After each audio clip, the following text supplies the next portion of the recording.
One of the biggest barriers to summiting Mount Kilimanjaro is what makes Kilimanjaro, Kilimanjaro, and that's the altitude. The higher you go, the less air pressure there is, which means the less oxygen there is. And at the summit, there's less than half the amount of oxygen you find at sea level. And our bodies just don't cope. Our bodies don't like it. So it's pretty normal on the mountain to have a headache, to feel nauseous, to be uncomfortable. In fact, there's almost something wrong with you if you don't have those symptoms. But for some people, it gets far worse. For some people, the fluid balance goes so out that they begin to swell. Face puffs out, and the two organs that swell are mainly the brain and the lungs.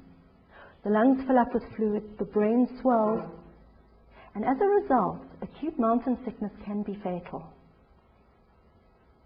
And the only antidote is to descend.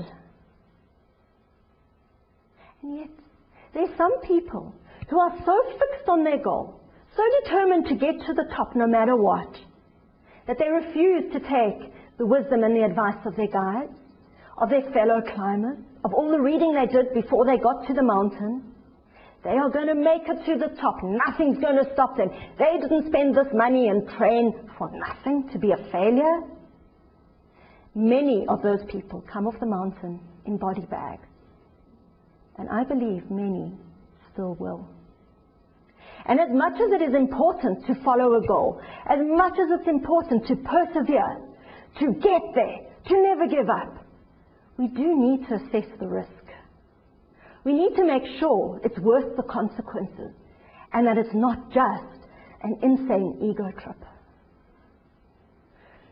So we, between the 6 of us, had decided that before we even got to the mountain, because acute mountain sickness can happen to anyone at any time, and you don't know if it's going to be you until you're on the mountain in that point, that our success was in the journey. Our success was in getting to as far as we could get. And those of us who could summit, that would just be the cherry on top of an awesome, awesome journey. And what an awesome journey it was.